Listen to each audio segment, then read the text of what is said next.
Good afternoon everyone, welcome to our engineering exploration project. I'm Jalaka and I have here Mark and here we have behind is Dani and Jigan. So our project is about smart locker system. Okay. So our agenda for today, I'll be going through the research background and our project introduction. So from our extensive research, we have found out that while doing activities, the users need a secure and convenient place to store their items. Without this, they risk losing their belongings or having them stolen, forcing them to repurchase their equipment. This will lead them to waste more money to buy more equipment and also increase overall carbon footprint.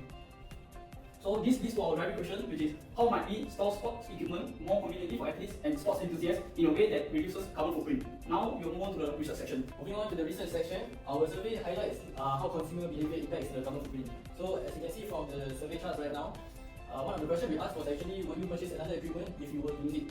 Now majority, 95.2% actually replied with yes, meaning that consumers are quick to replace their equipment if they use it, which increases carbon footprint because manufacturing new equipment consumes raw materials, energy and transportation, increasing emissions and pollution. Since plastic comes from fossil fuel, repeated purchases worsen resource depletion. Replacing this equipment generates a significant amount of carbon emission. An example would be footwear. One of the questions we actually asked was what sports do they actually play?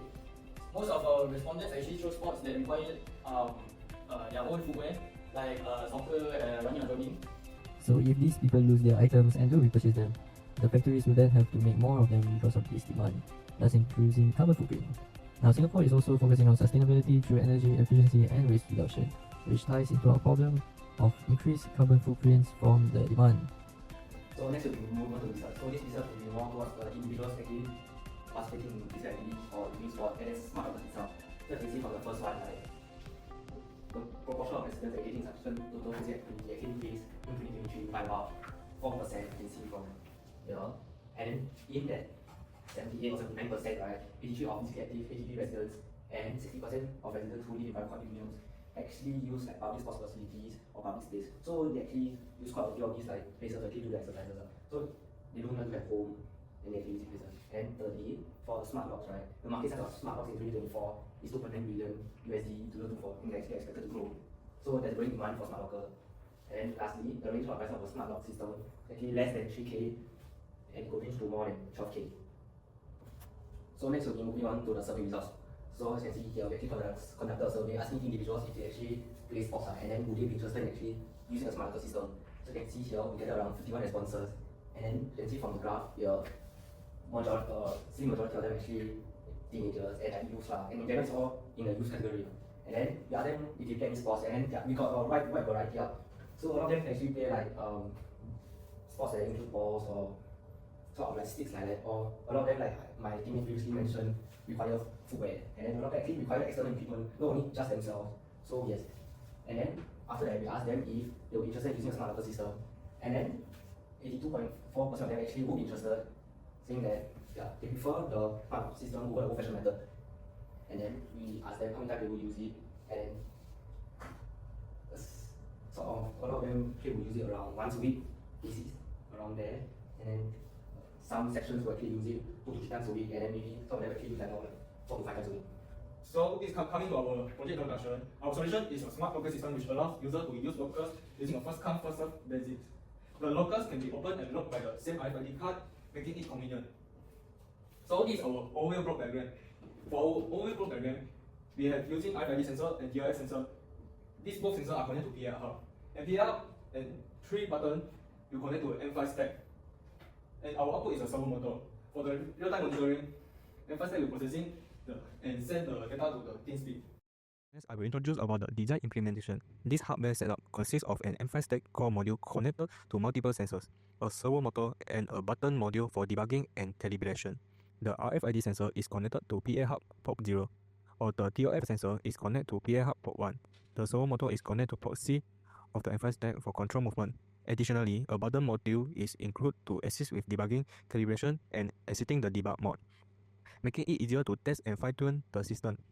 This setup allows seamless interaction, enabling the system to read RFID tags, measure distance, and adjust the servo motor based on predefined conditions while providing manual control for troubleshooting. Moving on to our flowchart, this is basically what the M5 is doing inside its program. So at first, it will create an empty list name storage. You will then get the input of the TOF distance. You will then calibrate this distance to the TOF distance, and it will run the Wi-Fi connect function, which is basically a loop If the Wi-Fi is not connected, it will keep looping. If it is connected, then it will wait 5 seconds and break away from it. And it will continue to the next function, which is distance calibration. This is also a looping function. And basically in this function, it goes to distance check, which is also another function, which takes the input of the TRF distance and a minus of the calibration distance. It will then output the offset distance, and then it will return back, which in this case leads us to our next input, which is obtain button A or C. And basically, if A button was pressed, it will set the calibration distance to the TOLF distance. And if button C was pressed, it will just break away from the whole distance calibration function, which calibrates the distance from the door to the sensor. So now we have entered the system debug mode. Now this is basically the main program, but you are able to see what the M5Stack is actually thinking. So if you see here, you'll be familiarized with the distance, which is the TOF sensor, which is right here, which is right next to the door. And next is the thinking process. So now what the M5Stack is waiting for is a card. And right below it is the UID of the card, and if it's in the list, which is right below, and followed by door status, which is close, and HTTP status, which is success. So this M5Stack actually connects to the internet so that it can transmit data to ThinkSpeak, which is a IoT dashboard system. So you are actually able to monitor this system anywhere with an internet connection.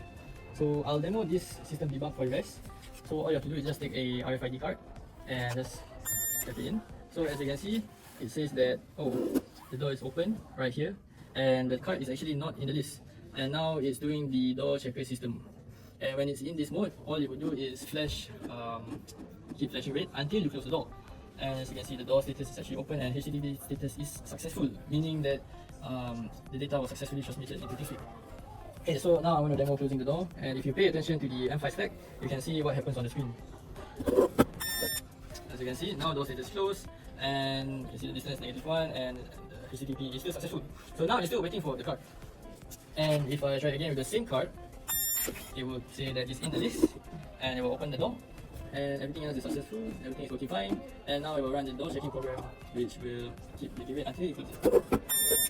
And there you go, that's basically the overall system debug. We will be moving on to the dashboard system. When the locker is available, the color will be grey, and the door status will be turning on, which is red color.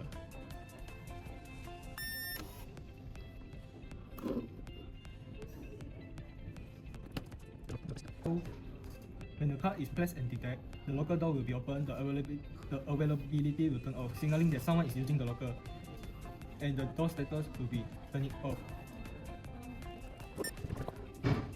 After the user put their belongings, the door status will be turning on again to red color. And when the user wants to get back their belongings, the user need to detect the card again. And this time, the locker availability will be turning on to the grey, and the door status will be turning off.